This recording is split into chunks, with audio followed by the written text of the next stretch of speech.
Il y a des moments dans la vie où ce n'est pas le bruit autour de nous qui nous épuise le plus, mais l'agitation à l'intérieur. On peut être entouré de bonnes choses, aimer Dieu sincèrement, vouloir bien faire, et pourtant vivre sans paix. On prie, mais on reste tendu. On avance, mais on est toujours en guerre quelque part. En guerre avec le passé, avec soi-même, avec les autres, avec ce qu'on ne comprend pas, avec ce qu'on voudrait voir changer plus vite. Et si nous sommes honnêtes, beaucoup de croyants ne manquent pas forcément de foi, ils manquent de repos intérieur. Ils aiment Dieu, mais ils ne savent pas encore comment protéger leur paix. Et aujourd'hui, j'aimerais vraiment vous parler de cela comme on parle à quelqu'un qu'on aime. Pas d'une paix fragile, pas d'une paix qui dépend d'une semaine facile, pas d'une paix qui ne tient que quand tout le monde est gentil et que rien ne bouge. Je parle d'une paix qu'il faut poursuivre, d'une paix qu'il faut choisir, d'une paix qu'il faut défendre. Parce que la paix n'est pas seulement une émotion qui tombe du ciel quand tout va bien.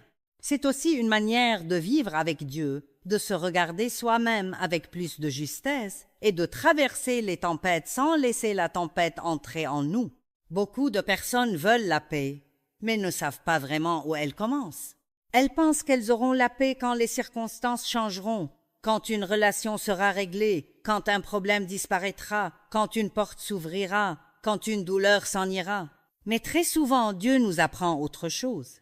La paix commence d'abord dans notre relation avec lui. Si vous ne connaissez pas le cœur de Dieu, vous aurez du mal à vous reposer en lui. Si vous le voyez comme dur, imprévisible, toujours déçu par vous, vous vivrez devant lui avec tension. Vous prierez, mais en gardant vos distances. Vous viendrez à lui, mais à moitié. Vous cacherez encore des choses dans votre cœur, comme si Dieu ne savait pas déjà. Or, être en paix avec Dieu, c'est arrêter de vivre devant lui comme un fugitif. C'est comprendre qu'il est saint, oui, mais aussi miséricordieux. C'est comprendre qu'il sait déjà tout et que vous n'avez rien à gagner à lui cacher vos luttes, vos pensées, vos peurs, vos fautes, vos questions. Franchement, quel soulagement quand on cesse de jouer un rôle avec Dieu. Quel repos quand on arrête de faire semblant d'aller bien devant celui qui voit tout de toute façon. Vous pouvez lui parler de tout, de votre colère, de votre fatigue, de votre honte, de vos mauvaises réactions, de votre confusion, de vos désirs mal placés, de vos déceptions. Il n'y a rien que Dieu ne puisse entendre sans vous rejeter. C'est une idée très importante du message d'origine, et il faut la redire clairement avec des mots simples. On ne peut pas vivre dans la paix avec Dieu si on garde une zone fermée en soi. Tant qu'on entretient une relation partielle avec lui, il y aura toujours une tension. Pas parce que Dieu refuse de nous aimer, mais parce que nous refusons encore de nous abandonner pleinement à son amour. La paix avec Dieu grandit quand on devient vrai, pas parfait, vrai. Peut être que quelqu'un qui écoute cette vidéo porte encore une vieille habitude de culpabilité. Dès qu'il échoue, il se cache intérieurement, il prie moins, il évite la présence de Dieu. Il se parle durement, il imagine que Dieu s'est éloigné. Mais non, quand vous tombez, courez vers Dieu. Pas loin de Dieu. Quand vous péchez, repentez-vous sincèrement. Recevez son pardon, relevez-vous et continuez. La paix avec Dieu ne vient pas de votre performance, elle vient de votre confiance dans son caractère. Et puis, il y a une autre bataille dont on parle moins, mais qui vole énormément de paix, la guerre contre soi-même. Il y a des gens qui aiment les autres mieux qu'ils ne se traitent eux-mêmes. Ils sont patients avec tout le monde sauf avec eux. Ils passent leur temps à faire l'inventaire de ce qui ne va pas. Ils se comparent, ils se critiquent, ils se rejettent. Ils regardent leur corps, leur personnalité, leur parcours, leurs limites, leurs dons, leur tempérament, et ils vivent continuellement avec cette pensée. J'aurais dû être autrement. Mais on ne peut pas avoir de paix intérieure tout en se combattant sans arrêt. Il faut que quelqu'un entende cela aujourd'hui. Vous n'êtes pas en concurrence avec l'appel de quelqu'un d'autre. Vous n'avez pas besoin d'avoir la voix de cette personne, le visage de cet autre, l'aisance de celle-ci, la trajectoire de celui-là, pour être précieux devant Dieu. Tant que vous essayerez d'être quelqu'un d'autre, vous serez fatigué. Tant que vous refuserez la personne que Dieu est en train de façonner en vous, vous vivrez avec une agitation constante. Accepter qui l'on est ne veut pas dire refuser de grandir. Cela veut dire arrêter de mépriser le matériau que Dieu a choisi pour bâtir votre vie. Prenons un exemple très concret, très moderne. Une personne ouvre les réseaux sociaux le matin, voit des gens plus beaux, plus organisés, plus talentueux en apparence, plus spirituels aussi peu, être, et avant même d'avoir parlé à Dieu, elle commence déjà à se sentir moins bien, moins avancée, moins intéressante, moins utile, moins désirable, moins capable, et toute sa journée est influencée par cette comparaison. Voilà comment la paix se fait voler discrètement. Pas toujours par un grand drame, par 1000 petites pensées fausses qu'on laisse entrer sans résistance. Alors voici une application très simple que vous pouvez faire aujourd'hui même. Remarquez comment vous vous parlez à vous-même. Vraiment, écoutez vos phrases intérieures. Est-ce que vous êtes constamment en train de vous corriger, de vous rabaisser, de vous comparer, de vous condamner? Ou est-ce que vous apprenez à vous regarder avec vérité, humilité et grâce? Vous pouvez commencer ce soir par remplacer une phrase dure par une phrase juste. Au lieu de dire « je suis nul, je rate toujours tout », dites « je suis en chemin, Dieu travaille en moi et je n'ai pas besoin de me mépriser pour grandir ». Parce que la vérité, c'est que si vous ne vous supportez pas vous-même, vous emporterez ce conflit partout. Où que vous alliez, vous serez avec vous. Si vous voyagez, vous y serez. Si vous changez d'église, vous y serez. Si vous obtenez ce que vous vouliez, vous y serez encore. Voilà pourquoi la paix avec soi-même est si importante. Il ne s'agit pas de s'adorer. Il s'agit d'arrêter de se maltraiter. Il s'agit d'accepter que Dieu ne s'est pas trompé en vous créant et qu'il sait très bien travailler avec ce que vous êtes. Et cela change aussi notre relation aux autres. Parce qu'une personne qui n'est pas en paix avec elle-même critique, souvent plus, compare plus, contrôle plus, se vexe plus, exige plus. Quand on est mal à l'intérieur, cela finit toujours par déborder dans les relations. Et beaucoup de conflits viennent de là. Pas seulement d'un vrai problème, mais d'un cœur déjà tendu, déjà fragile, déjà agacé, déjà insatisfait. Alors j'aimerais vous poser 2 questions très simples, et vous pouvez même y répondre en commentaire si cela vous aide. Est-ce que ce qui vole le plus votre paix aujourd'hui vient d'une circonstance ou d'une lutte intérieure que vous entretenez depuis longtemps? Et est-ce que vous laissez Dieu vous aimer tel que vous êtes pendant qu'il vous transforme? Ou est-ce que vous pensez encore qu'il ne pourra vous accepter qu'une fois que vous serez mieux? Si cette parole vous parle déjà, ne la laissez pas seulement vous émouvoir quelques minutes, prenez-la comme une invitation. Revenez vers Dieu avec honnêteté et commencez à déposer cette vieille guerre contre vous-même. Et il faut maintenant aller un peu plus loin, parce que la paix ne se vit pas seulement dans notre tête ou dans notre temps de prière. Elle se joue aussi dans notre manière d'être avec les autres. Et là, soyons honnêtes, c'est souvent un terrain où beaucoup de paix se perd. Pas forcément dans de grands conflits spectaculaires, dans des petites tensions répétées, dans des paroles de trop, dans des opinions qu'on impose. Dans cette habitude de vouloir corriger, redresser, expliquer, contrôler, dans le fait de vouloir que tout le monde fonctionne comme nous, une des choses les plus sages que nous puissions apprendre, c'est d'être plus économe avec la critique. Certaines personnes distribuent leur avis sur tout, tout le temps, à tout le monde, puis se demandent pourquoi elles vivent tant de tensions relationnelles. Mais tout ce que nous pensons n'a pas besoin d'être dit, et tout ce qui est vrai n'a pas forcément besoin d'être dit maintenant, de cette manière, à cette personne. Il faut de la maturité pour comprendre cela. Il faut de la paix intérieure aussi, parce que souvent, quand on est agité en soi, on devient vite agité dans sa manière de parler aux autres. Je vais être très concrète. Quelqu'un vous raconte un problème et avant même d'avoir vraiment écouté, vous avez déjà votre analyse, votre conseil, votre conclusion, ou bien vous voyez quelqu'un faire quelque chose autrement que vous, et tout de suite vous sentez le besoin de remettre de l'ordre, de donner votre méthode, de montrer la bonne façon de faire.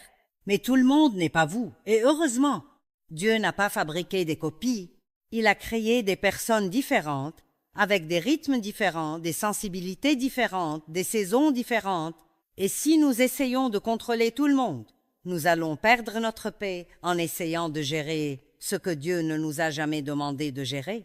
Parfois, aimer les gens, c'est leur laisser un peu d'espace, c'est prier plus et intervenir moins, c'est parler avec douceur au lieu de pousser, c'est accepter que les autres grandissent à leur rythme, c'est faire confiance à Dieu pour travailler dans des vies que nous ne pouvons pas transformer nous-mêmes.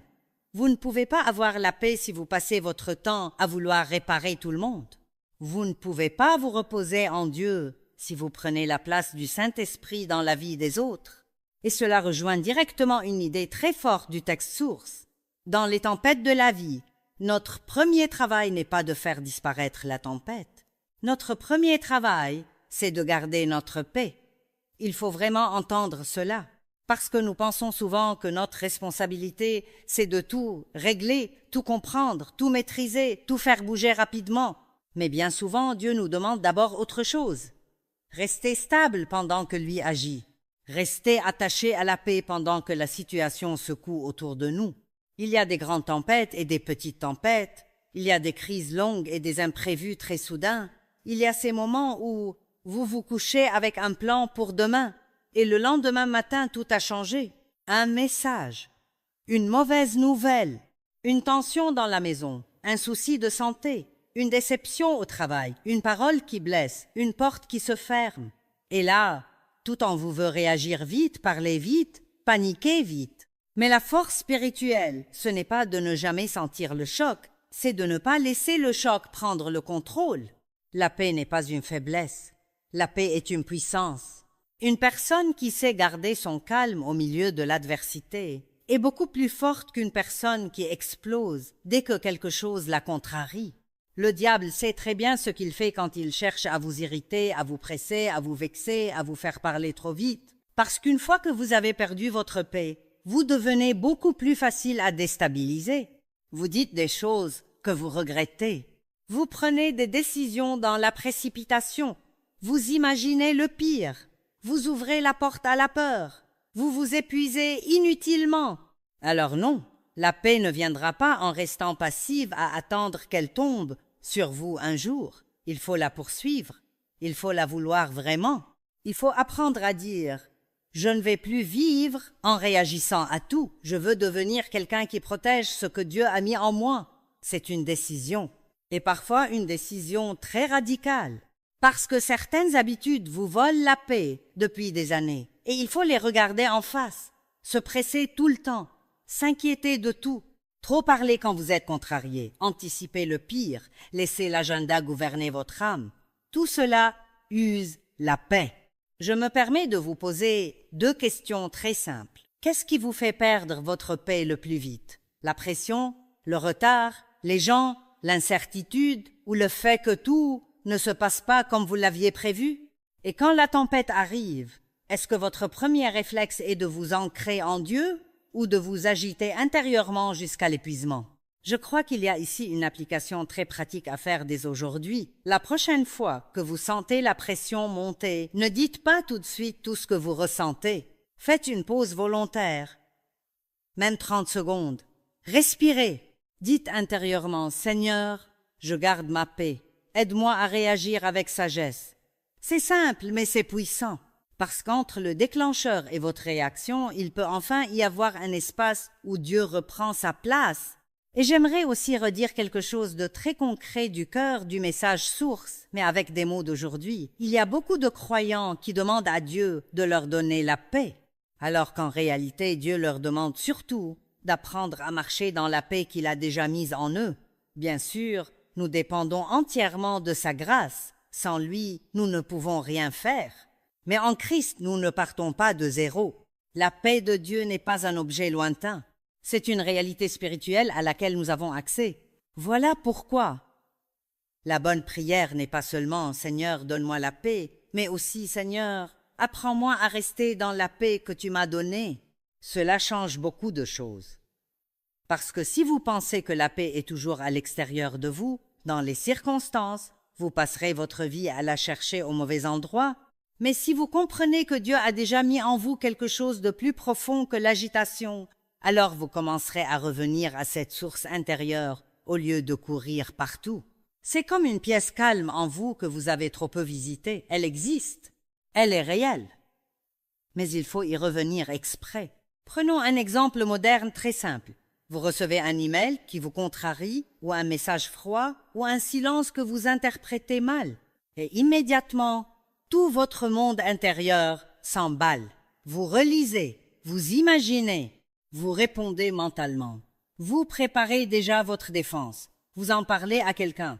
Et au bout d'une heure, vous êtes vidé par quelque chose qui n'avait même pas la moitié de la gravité que vous lui avez donnée. Voilà pourquoi garder la paix est une discipline. Ce n'est pas naturel à la chair, mais c'est possible avec Dieu. Et plus vous poursuivez la paix, plus vous devenez difficile à manipuler par la tempête. Quand une personne apprend vraiment à se tenir paisible devant Dieu, le diable perd un terrain énorme, parce que beaucoup de ses stratégies passent par la perturbation. Il veut vous faire sortir de votre place. Il veut vous faire parler trop vite, réagir trop fort, douter trop vite, abandonner trop tôt. Mais quand vous gardez votre paix, vous lui résistez d'une manière très puissante. Alors je vous encourage doucement, mais franchement, commencez à faire de la paix une priorité sérieuse. Pas seulement une belle idée chrétienne, une vraie décision quotidienne. Protégez-la comme quelque chose de précieux, parce qu'elle l'est. Et dans la suite, il faudra parler de ce que nous faisons concrètement quand les tempêtes ne s'arrêtent pas tout de suite, quand Dieu semble silencieux, quand les problèmes sont encore là, et comment on apprend non seulement à survivre à la tempête, mais à la traverser d'une manière qui nous rende plus forts au lieu de nous casser, parce que c'est là que beaucoup se découragent. On accepte assez facilement l'idée de garder la paix pendant une petite contrariété. Mais quand la tempête dure, quand la réponse tarde, quand Dieu ne fait pas immédiatement ce qu'on espérait, alors quelque chose en nous commence à se débattre. On veut une solution rapide, on veut un signe clair, on veut que le ciel bouge tout de suite. Et quand ce n'est pas le cas, on est tenté de conclure que Dieu ne voit pas, que Dieu ne comprend pas, ou même que Dieu ne se soucie pas vraiment de ce qu'on traverse. Pourtant, c'est souvent précisément dans ces moments-là que la paix devient la preuve la plus profonde de notre confiance. Il y a une différence entre vouloir que Dieu agisse et exiger qu'il agisse selon notre calendrier. Beaucoup de souffrance inutile vient de là, pas seulement de l'épreuve elle-même, mais de la lutte intérieure que nous entretenons contre le fait que les choses ne vont pas assez vite à notre goût. Nous voulons traverser la mer Rouge en 5 minutes. Nous voulons arriver de l'autre côté sans attendre, sans tension, sans dépendance. Mais Dieu, lui, travaille souvent d'une manière qui forme notre cœur pendant qu'il s'occupe aussi de la situation. Dans l'histoire du peuple de Dieu coincé entre la mer et l'armée ennemie, la consigne n'était pas « faites une scène », ce n'était pas « essayez tout dans la panique ». Ce n'était même pas « comprenez tout ». La parole donnée à ce moment-là était beaucoup plus simple et beaucoup plus difficile pour la chair. Restez tranquille, gardez votre paix, faites confiance à Dieu. C'est une idée essentielle du message d'origine et elle mérite d'être entendue encore aujourd'hui dans certains combats. Votre plus grand acte de foi n'est pas de vous agiter davantage, c'est de rester calme devant Dieu pendant qu'il combat pour vous. Cela ne veut pas dire ne rien faire quand une action concrète est nécessaire. Cela veut dire ne pas laisser la peur devenir votre moteur. Parce qu'on peut agir avec foi ou agir avec panique. On peut parler avec sagesse ou parler avec agitation. On peut prendre une décision dans la paix ou prendre une décision juste pour échapper au malaise intérieur. Et beaucoup de dégâts viennent de décisions prises sous pression émotionnelle. Vous envoyez ce message trop vite. Vous dites cette parole de trop. Vous forcez cette porte. Vous abandonnez trop tôt. Vous accusez Dieu avant même de voir ce qu'il est en train de préparer. Prenons un exemple très concret. Quelqu'un prie pour son enfant et rien ne change tout de suite. Plus les jours passent, plus l'inquiétude monte. Alors il se met à harceler, à surveiller, à contrôler, à parler sans arrêt, comme si la pression pouvait produire ce que seule la grâce de Dieu peut vraiment transformer. Mais parfois, garder la paix et prier avec persévérance fait beaucoup plus que 1000 interventions nerveuses. Cela ne veut pas dire être indifférent. Cela veut dire refuser d'élever la peur au rang de stratégie Et il faut avoir un moment de vérité là-dessus. Nous nous racontons souvent que nous ne pouvons pas nous contrôler. Nous disons « c'est plus fort que moi, je suis comme ça. Quand je suis touché, je réagis. » Mais la vérité, c'est que nous savons souvent nous maîtriser quand le contexte nous y pousse. Au travail, devant certaines personnes, dans certains lieux, nous savons contenir notre bouche, notre ton, nos réactions. Cela veut dire qu'avec Dieu, il y a plus de maîtrise possible que ce que nous croyons. Ce n'est pas une question de perfection instantanée, c'est une question de volonté réelle de grandir. Et je veux le dire avec beaucoup de tendresse, parce que cela peut libérer quelqu'un.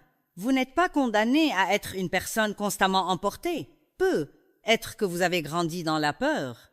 Peut être que vous avez appris à exploser, à vous défendre, à être toujours sur le qui-vive. Peut être que votre histoire vous a rendu très réactif. Mais votre passé n'a pas le droit d'écrire votre avenir spirituel. En Christ, vous pouvez apprendre autre chose. Vous pouvez devenir plus stable. Vous pouvez répondre au lieu de seulement réagir. Vous pouvez garder votre paix plus longtemps. Vous pouvez laisser Dieu restaurer des zones en vous qui ont été longtemps en mode survie. Et cela demande parfois d'identifier très honnêtement ce qui vous vole votre paix le plus souvent. Certaines personnes la perdent quand elles sont pressées, d'autres quand elles sont ignorées, d'autres quand elles ne comprennent pas, d'autres encore quand elles sentent qu'elles n'ont pas le contrôle. C'est important de le savoir, parce qu'on ne poursuit pas sérieusement la paix si on refuse de reconnaître ce qui la sabote régulièrement. Je vous encourage à faire un exercice très simple aujourd'hui. Prenez quelques minutes et demandez-vous, dans quelle situation est-ce que je deviens rapidement agité? Qu'est-ce qui déclenche presque toujours mon trouble intérieur? Écrivez-le, pas pour vous condamner, pour devenir lucide, parce qu'une fois que vous voyez le schéma, vous pouvez commencer à inviter Dieu précisément à cet endroit-là. Une personne découvrira peut être « je perds ma paix quand je suis pressé ». Une autre « je la perds quand je sens qu'on me rejette ». Une autre encore « je la perds quand mes proches ne changent pas comme je voudrais ». Cette honnêteté, là, ouvre la porte à une vraie croissance. Je vous pose ici 2 questions à prendre au sérieux. Dans quelle tempête actuelle Dieu vous appelle-t-il moins à contrôler et plus à lui faire confiance? Et qu'est-ce qui, dans votre manière habituelle de réagir, montre que vous cherchez encore à vous sauver vous-même au lieu de vous reposer en Dieu? Il y a aussi cette image magnifique de l'aigle qui ne fuit pas la tempête, mais utilise le vent pour s'élever. C'est une image très forte parce qu'elle renverse notre réflexe naturel. Nous voulons fuir toute difficulté, toute malaise, toute opposition. Mais Dieu peut faire quelque chose de puissant dans une vie qui apprend à traverser plutôt qu'à fuir. Certaines tempêtes ne sont pas seulement des obstacles. Elles deviennent, entre les mains de Dieu, des lieux de formation. Elles révèlent ce qu'il y a vraiment en nous. Elles nous montrent où nous en sommes avec Dieu. Elles purifient parfois des dépendances, des illusions, des attachements, des sécurités fausses. Elles nous apprennent à monter plus haut que notre émotion du moment. Et non, cela ne veut pas dire que la tempête est agréable. Cela ne veut pas dire qu'il faut aimer souffrir. Cela veut dire qu'en plein milieu du vent contraire, vous pouvez découvrir une force que vous ne connaissiez pas encore. Vous pouvez découvrir que Dieu vous portait plus que vous ne le pensiez. Vous pouvez découvrir que votre foi n'était pas seulement théorique. Vous pouvez découvrir qu'il existe une manière de traverser l'épreuve sans perdre votre âme. Regardez les disciples dans la barque. Jésus avait déjà dit qu'ils allaient arriver de l'autre côté. Pourtant, entre la parole de départ et l'arrivée, il y a eu du vent, de l'eau, de la peur, de la confusion. Et souvent, c'est exactement comme ça dans notre vie. Dieu vous donne une promesse, puis il y a un entre-deux. Et cet entre-deux secoue. C'est là que beaucoup paniquent. Ils pensent que la tempête annule la parole. Mais la tempête n'annule pas ce que Dieu a dit. Elle teste simplement ce que vous allez croire pendant le trajet. Peut être que vous êtes dans cet entre-deux aujourd'hui. Dieu a mis quelque chose dans votre cœur, mais les circonstances semblent crier l'inverse. Vous avez prié, mais la mer bouge encore. Vous avez cru, mais le bateau prend l'eau. Alors écoutez bien. Si Dieu a dit que vous alliez de l'autre côté, l'agitation du milieu n'a pas le dernier mot. Il y aura peut être des secousses, oui, Il y aura être des moments où vous aurez envie de crier, oui, mais vous n'êtes pas abandonné au milieu du trajet. Et voici une application très concrète pour maintenant, pas pour plus tard. La prochaine fois qu'une situation vous surprend et vous secoue, avant d'interpréter immédiatement le silence de Dieu comme un abandon, dites simplement « Seigneur, je ne comprends pas encore, mais je choisis de te faire confiance au milieu. » C'est une phrase simple, mais elle vous garde branché sur la foi au lieu de glisser tout de suite dans l'accusation ou la peur. Si cette parole vous rejoint, ne restez pas seulement dans l'accord intérieur. Prenez un moment après cette vidéo pour remettre à Dieu votre tempête actuelle avec des mots très honnêtes. Pas des mots impressionnants, des mots vrais. Et laissez-le commencer à fortifier en vous ce calme que le vent extérieur ne devrait pas pouvoir voler si facilement. Et il y a encore quelque chose qu'on comprend souvent seulement après coup. Certaines des saisons les plus difficiles de notre vie nous donnent, une fois traversées avec Dieu, des richesses intérieures qu'on n'aurait pas obtenues autrement. Sur le moment, on ne le voit pas. Sur le moment, on voudrait juste que cela s'arrête. Quand on souffre, on se dit pas naturellement « Quel beau terrain de croissance !» On veut respirer, c'est tout. On veut sortir de là. Et c'est humain. Mais avec le temps, beaucoup de croyants peuvent regarder en arrière et dire avec honnêteté « Je n'aurais jamais choisi cette tempête, mais je sais qu'elle a produit quelque chose en moi. » D'abord, dans les combats réels, on connaît souvent Dieu d'une manière plus profonde. Pas juste en théorie, pas juste par des versets soulignés. On le connaît dans la dépendance, on le connaît dans la nuit, on le connaît quand on n'a plus beaucoup de contrôle et qu'on apprend à s'appuyer autrement. Il y a des vérités qu'on comprend avec la tête dans les saisons calmes, mais qu'on connaît avec tout son être dans les saisons dures, et cela change une personne.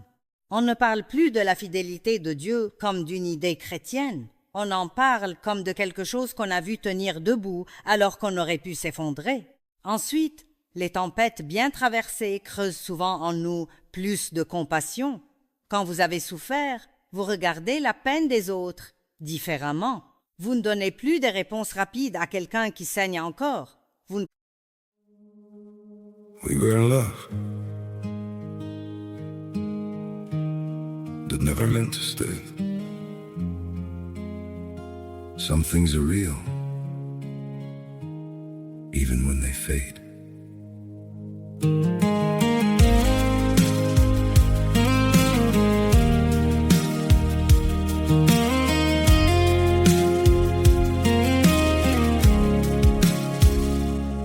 I used to think if we kept holding on, we could bend the truth somehow. But love can't fight what's pulling us apart, and it's breaking us down now.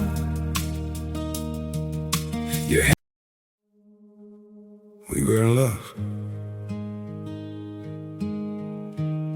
that never meant to stay. Some things are real, even when they fade.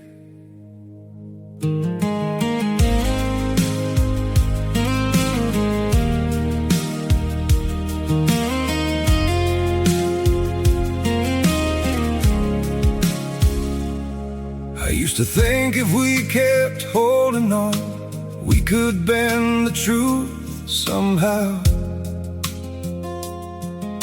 But love can't fight what's pulling us apart, and it's breaking us down now.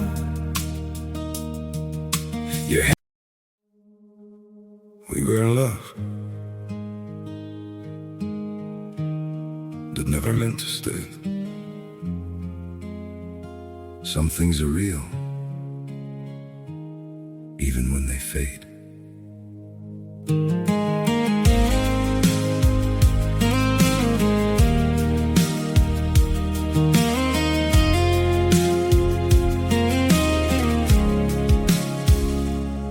I used to think if we kept holding on, we could bend the truth somehow. But love can't fight what's pulling us apart, and it's breaking us down now.